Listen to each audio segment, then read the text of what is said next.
I think this is a misconception a lot of people have when they think about this concept of moving from a operator to an owner. They think, well, that means if it's just me, that means growing it to a 100-person company, and that's not necessarily true because really what we're talking about is creating an asset.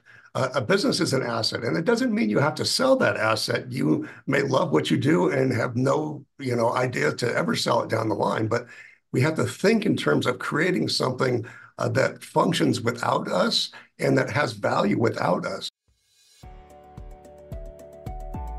Welcome to Biz Help for You, the show that saves you the expensive learning curve by providing advice from industry experts in every facet of the entrepreneurial journey. Too many small businesses collapse. According to the U.S. Census Bureau, 20% fail within their first year, and less than 35% make it to their 10th anniversary. The goal of this podcast is to change that statistic. So if you're interested in learning more to be a successful entrepreneur, tune in today.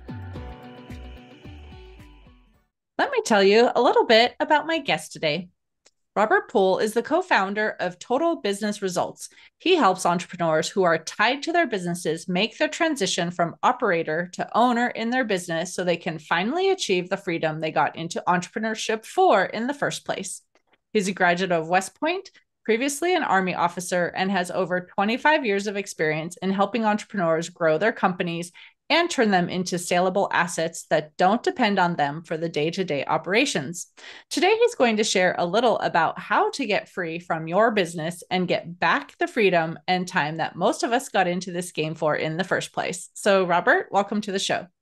Yes, thank you so much for having me on, Candy. I'm looking forward to this topic, and I would love to ask first, how did you form your company, Total Business Results? Yes, like a lot of things in life, we stumbled into it a little bit. I founded it with a partner of mine back in the first entity was around 2000, and then we got started through a couple different things. We started in web design, believe it or not, back when that was just barely getting started, and eventually we moved into a B2B marketing company, which is what we still do today, amongst other things. And we built our company on B2B cold calling, which is what we do for our clients. Believe it or not, it still actually works. People hear the idea of cold calling and they think, wow, that's the big scary one, but it still actually effectively, it works very well for certain industries in the B2B space.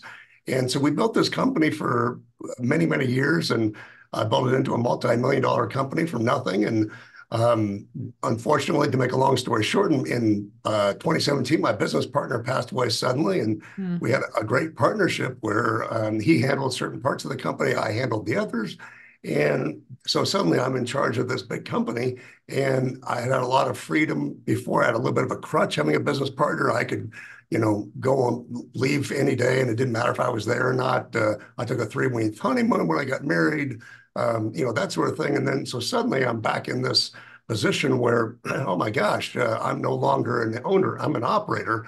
I'm tied to my business. And so I've kind of spent the last few years figuring out how to make that transition from operator to owner. And that's what I've been doing, helping other business owners do the same thing.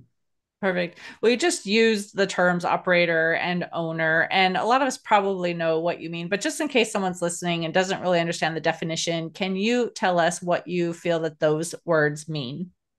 Yes, well, the best way to look at it, I think, is to give yourself a litmus test. An operator is somebody who works sort of in the business. That means somebody who's doing the day-to-day tasks.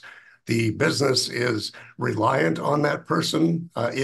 If you were to, suddenly leave for Tahiti for a month tomorrow, didn't bring your laptop, didn't check into the office, and do any of those things, when you came back, is the business still there? And is it flourishing? And if it's not, it's probably not flourishing by itself. You're probably more so still in that operator phase than you are in the owner phase.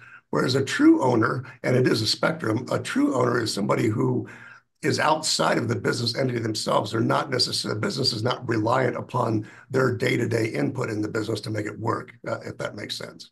Mm-hmm. Sure. So then how does someone kind of change from being that operator to the owner?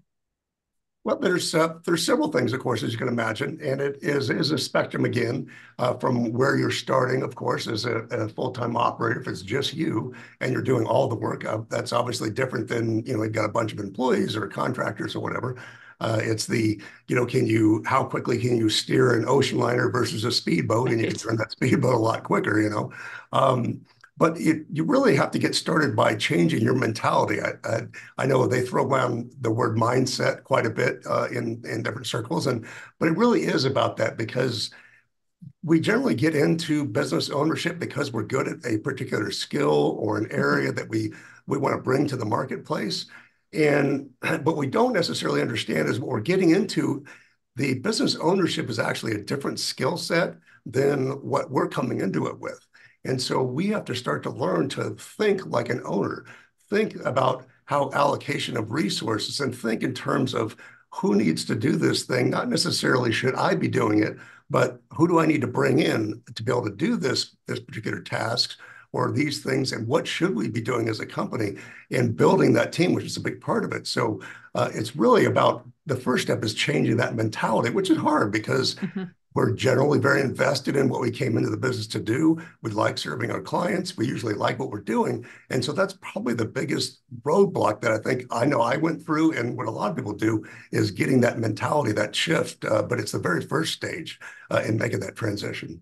Well, I agree with you. I mean, a lot of people have started a business because it first was a hobby, and then someone said you should do this as a business, and they sell it, and they may not have even had any, courses at all, like in college or anything, even on how to run a business or accounting or finance or like any of those things. And I know with COVID too, so many people were home and a lot of people had been laid off, and they started business out of necessity, but didn't always know everything they had to do and all the hats they had to wear, and might have had the concept of CEOs are out on the golf course. You hear all these things too about how you don't have to work, but yet as entrepreneurs, usually we're actually working a lot more than we did if we were in a company. So I think you're right that there's kind of this concept of how things are supposed to go, and then reality hits. Absolutely. Mm-hmm. So then, like, talk again too to the person who is saying like, well, I really run the business by myself, right? So I don't understand how I can go from operator to owner when it's really just me and the company. Yeah, absolutely. And I think this is a misconception a lot of people have when they think about this concept of moving from a operator to an owner. They think, well, that means if it's just me, that means growing it to a 100-person company. Mm-hmm. And that's not necessarily true, because really what we're talking about is creating an asset. A business is an asset, and it doesn't mean you have to sell that asset. You may love what you do and have no, idea to ever sell it down the line, but we have to think in terms of creating something that functions without us and that has value without us. So, for instance, let's say you're an author. Obviously, you are, part of that. You're generating the content, so Mm-hmm. you're definitely part of it, and you'll never completely get out of it. But you can build a business that's around that, writing books, where the actual content is a very small part of it. So you can set yourself up so that you're writing the content, but you're also doing things like, publishing, in different ways. And you're doing speaking, or you're recording courses that are related to your book, or you're doing things that have an actual value, and they don't need you to be there for Mm-hmm. them, just like your book doesn't need to be there for them, but a course per se, or, recorded speaking gigs or anything like that, that's sort of a third party type of thing that runs by itself.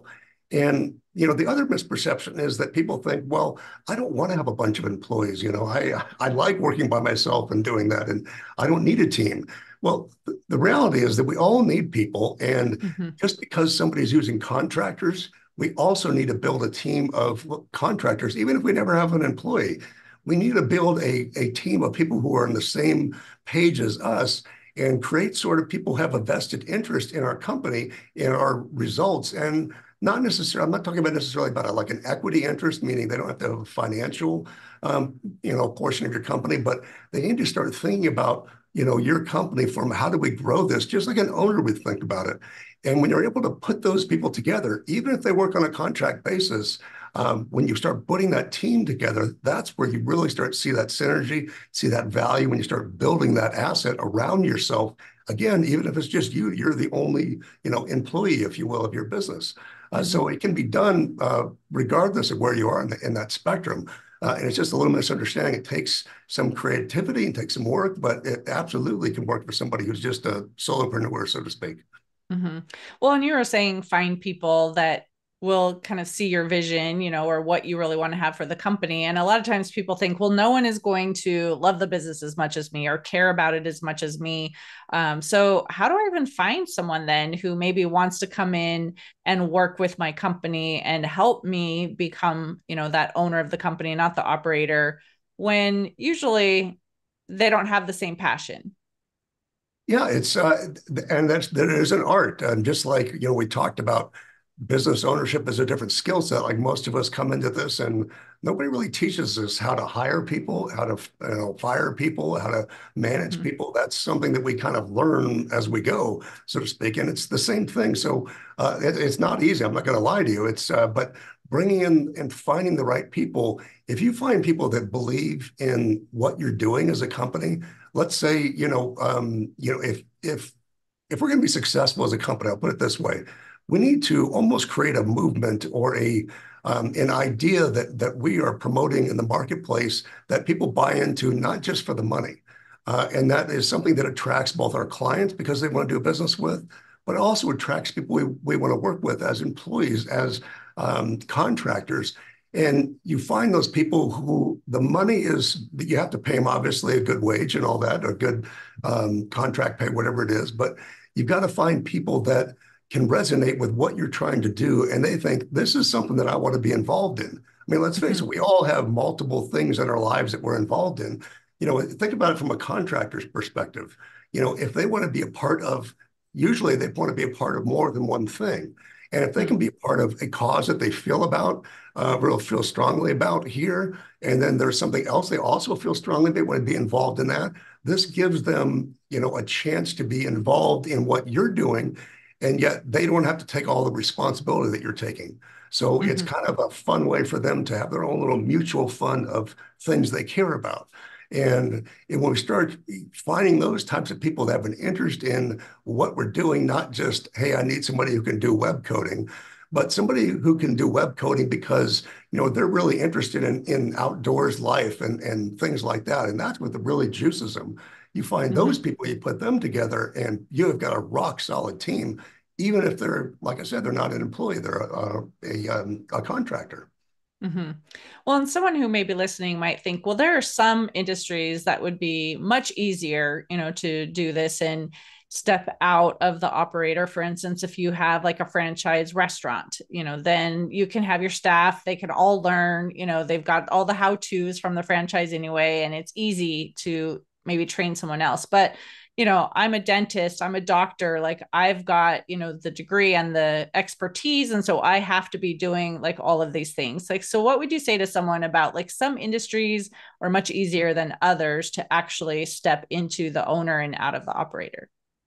Yeah, there's definitely, I think some are set up to make it easier in that sense. Like you said, the franchise model already kind of does that for you in a lot of ways. It sets you up in that ownership, even though some people still don't do it right, but it sets them up in that position initially, so it's easier. But again, I haven't found a business really where you are not able to do that. Well, maybe take a little bit more work, a little bit more thought. But let's face it, we get paid for thought. We get paid to come up with solutions and deal with problems. So again, if you're a dentist, part of building that asset of that business is you're building that clientele of patients over time.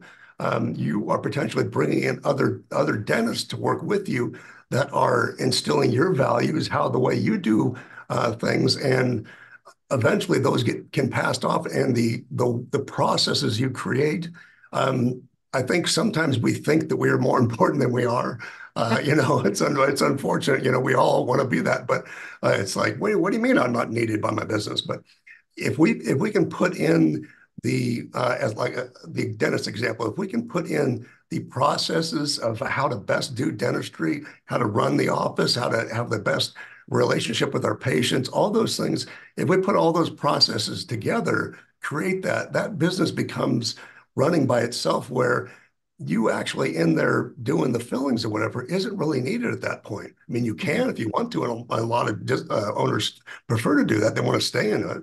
But again, it's about creating processes and about creating that asset that goes around you, that eventually kind of pushes you out where they've kind of leached the knowledge out, if you will, and leached the good parts and all the things that you've been able to set up over the years, if that makes sense. Right. Well, and someone might be listening and saying, okay, well, I understand the concept now and it sounds great, but I'm already working so much. So I have a hard time seeing how I can set aside time to start writing out all of these processes or identifying those people who should be working with my company. So how do I do that if I'm already so overwhelmed? Yeah, absolutely. And I think, what you mentioned at the beginning, of most business owners, we think we get into this because we think, well, I want to be my own boss and I want to make more money. I want to control my schedule. And then a couple of years later, you're asking, well, how's that going? And, like you said, we're working more time for less money. And most entrepreneurs are overworked. And this is one of those very difficult things. And that's why I say the mindset is the difficult part.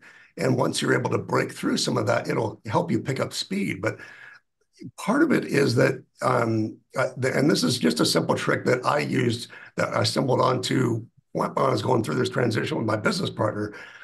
This happened to what I call owner time, where I've just like we have a schedule, we have meetings with people throughout the week, clients or whatever, people we work with. We need to schedule a meeting with ourselves, and it can start out very slowly. You can start off with, scheduling a half an hour with yourself for a meeting, on Friday from noon to 1. I'm going to spend time and I'm going to sit here and focus on, okay, what, the bigger picture of the business here. What am I doing? How do I see the business in a few years? How do I start to pull myself out of this? And it starts with little things like that, but forcing those little tiny, and it can be little tiny steps, like I said, an hour a week, I still do it a half hour to 45 minutes every day, as is, even though I've been doing this for quite some time, because forcing yourself, putting it on your calendar, otherwise it'll never get done. It's like anything else. There's just too much for us to get done. But if we schedule it, something actually gets done because we treat ourselves like we would treat any other client or customer that we're dealing with. When we get serious about it and do that, those little steps is how you start, because it can be very overwhelming, as you know, and you might sit down initially and say, you know what, this is going to take me 3 or 4 years to make this transition. But boy, is it worth it. Once you finally get to that, wow, you know what, I don't really have to go into the office today. I don't have to be there because, I want to, I'm going to, but I don't have to because the business is functioning without me. When you get that feeling, there is nothing like that. And so it is worth starting small and just building up from there. Perfect. Well, and someone might be thinking, there's so much out there that I would need to figure out too, and getting things in place, using automation, writing out my processes, so at one point, is that enough? And I can move into this like owner from the operator, or like, how do I actually implement all of that really to make it happen? Yeah, well, I teach kind of 4 different areas, that I think we need to focus on to help make that transition. It's one is like we talked about, the mindset. 2 is the focus on recruiting and finding the right team over time and managing and building that team of contractors, employees, however, to get that team of many owners. 3 is to kind of take those same people and let sales and marketing kind of permeate your whole company, because we tend to compartmentalize things. So we tend to think, well, sales is for salespeople, marketing is for marketing, admin is for admin. And it's like, no, sales and marketing are those part of those things that need to permeate. Everybody needs to have a basic knowledge and understanding of what we're doing. And then finally, what you're talking about, Candy, the systems and the automation that goes with it. Unfortunately, because we have so many choices with technology and automation these days, it's very easy to be overwhelmed, number one. And there are so many ways to go down rabbit holes and think, wow, this technology can do this really cool thing. So I'm going to set up this massive database and do all these fancy things. And before you know it, you're like burned out and thinking, I've been 3 days working on this thing and I don't even know what it's doing. And So I would say the best thing we can do is to focus again on processes and little processes and simple processes. That means get out a Google spreadsheet. It costs you nothing, but it is complicated enough, but simplistic enough at the same time that you can start with literally a list of, this is what happens to a client when they come in my door. When they say, yes, I want to buy something. Number one, what happens? Number two, what happens? Number three. And it can be so basic. It's almost as writing on a piece of paper. I would discourage people, get away from the automation and technology until it is almost forced on you when you realize, geez, I've got, 100 customers, that I got to deal with. I can't do this on this spreadsheet. Then we need to start looking at those automation things. As I said, I'm a tech kind of guy. I love techie stuff. So it's very easy to fall into that trap of, wow, this is cool. And so I'm going to use this just because it's cool. Mm-hmm. Whereas simple is usually better. And if we can focus on that and start with that way we don't get discouraged like we will if we try to do all this stuff at once with all these fancy tools that are incredibly complicated and powerful, but just too complicated for what we're doing. Mm-hmm. Well, technology changes so much too, and it's hard to keep up with, what's new and how to use it. And, they promote the big bells and whistles, like you said. And so it could be that you just need a simpler version, but when you get into it, it's so overwhelming, right? So I do know that can be kind of one of those rabbit holes, like you said, that you start on something and then you just end up spending so much time on it. Oh yeah, it gets all of us, I think, there's too many choices these days. Mm-hmm. So someone might be thinking then too, again, like, well, I'm building up my business for my retirement. I want to sell in the future. And so I need to be working on building that value. And that value is dependent on, me being here too. So do you want to talk about, again, that mindset a little bit and that shift that needs to happen and understanding like you are building value, even if you aren't the one doing everything? Yes, absolutely. And I think that's one of the tricky parts I noticed when I think back. I think about when I was going through this initially. The idea, I think we get into business, as I said, because we're usually good at something. We like doing something. And we get almost our identity doing that as business owners. So we think, I'm the, coder, or, I'm the, person who puts the flower arrangements together, or whatever it may be. And we don't think of ourselves as a business, which is different. Mm-hmm. And so if we can start realizing that we need to get a different set of skills than when we initially got into this, and realize that we're not actually doing our job by doing that coding ourselves or putting those flower arrangements ourselves. Because our job as a business owner, if that's what we want to be, is different than doing that task. And so that's the biggest thing that I struggled with initially was I felt guilty, quite frankly. I had, okay, I'm going to have these people do these tasks. I'm going to outsource all these things that I was doing because I'm good at them or I like doing them. And I felt literally guilty, like, Mm-hmm. geez, what, well, it's a little bit of aren't I needed here somewhere? And we have to get over that mindset again and realize that if we're going to create an asset, that asset has to work without us. And so Mm-hmm. we've got to get over that, any of those feelings of guilt or that temptation to get in the middle of things. Even if we step away for a while, and we'll have people that are doing things, it's very tempting to want to get back in there. So the best we can do is to kind of keep ourselves out of it, knowing that if we're truly going to be a business owner creates assets. Mm-hmm. And that's what our real job is. So if we're not doing that, if we're not creating assets, then we might as well just be an employee and go work for somebody else. And that's okay. If doing those other business owner activities, you don't like doing that, that's fine. Not everybody has to do that.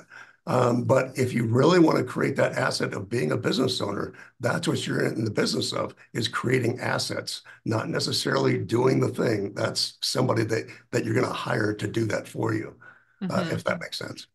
Right. Well, and sometimes you have to convince your family members too, because you might be the solo owner of that company, but that family is used to you being the one, working hard and bringing home the dollars. And, now if you're saying, well, I'm just going to be the owner, not the operator, right? There might be some fear behind that. Oh yeah, absolutely. And I think anybody who, particularly people who have family businesses, I know is very difficult. But just very similar problem. I don't have a family business, but my wife and kids don't work in my business or anything. But sometimes for them to understand that, yes, not actually doing anything, they're like, "What do you do at work, Dad?" Mm-hmm. And when I first started out, it was, well, I do this coding and I do this and I meet with the clients and I do some of the sales and I'm doing all these things, and I had to educate them on the same concept that that's not really my job anymore. My Mm-hmm. job is to find the right people to do those things, to create the vision for the company, to figure out and manage and make sure that company is growing and turning into that asset that'll someday be our retirement plan, so to speak, or however you want to frame it. But again, it's about education, and it seems like a very simple concept, but it really is. I'm just telling you, after client, I see it. I saw it in myself. Is we just really have a hard time in pulling ourselves out of it, not getting into it. And that includes educating those around us what our job is, because that was part of the guilt thing. I remember the first time I sat down and started doing the owner time exercise where I'd have meetings with myself. I would lock myself in a back office, an empty office we had, and just go in there with a piece of paper and a pencil. And I felt guilty, like my employees are going to know that I'm, back there. Like, what is he doing back there? He's not doing anything, And so I had to get over that, and I had to realize that yes, I am doing my job. So, education is a big part of it for both the owner and those around, your family and friends and colleagues, and even your employees or your contractors if you have them. Mm-hmm. Right. Well, I know it's been a great discussion, but we're coming close to the end of the time we have together today. So I'd love to ask if you have an offer that you would like to share, and how can listeners connect with you? Yeah, absolutely. Well, I certainly would mind to speaking to anybody who's struggling with some of the same issues of how to figure that out. I'm more than happy to talk to you just on a completely free basis for a few minutes. So if you'd like, we can set up a time. My email, you can just email me at Robert at operator2owner.net, just like it sounds, operator to owner.net. And we can set up a time to just chat, no obligation, of course. And just give you a little bit, some tips on what I found really may help with your particular business. And of course, I'm on all the social media, most of them under the Robert Poole, YouTube, Facebook, LinkedIn, all that good stuff. So feel free to reach out. I love business owners, so feel free to reach out anytime. I love meeting new people. Perfect. Well, thank you, Robert, for being a guest on my show and talking on this topic. I enjoyed our discussion. Yes, thank you very much. It was a great discussion. Thank you. Mm-hmm. And to the listener, if you enjoyed today's topic and you want to hear additional information, you can find access to the exclusive content in the show notes. Thank you for tuning in today. Would you please share this episode with those you know and leave a review on your favorite platform? And if you find our show informative, would you consider being a financial sponsor to help me continue my mission to educate business owners? A link is located in the episode description, and no amount is too small. I'd really appreciate your support. If you are interested in connecting with our guest and receiving the offer they had to share, a link to our resource page is in the show notes. Finally, if you have any bookkeeping or payroll needs, reach out to us at 310-534-5577 or contact at abandp.com. My team and I are eager to assist you. Until next time, have a great day. Thank you for listening to Biz Help for You. Please join your host, Candy Messer, again next time. Have a terrific day.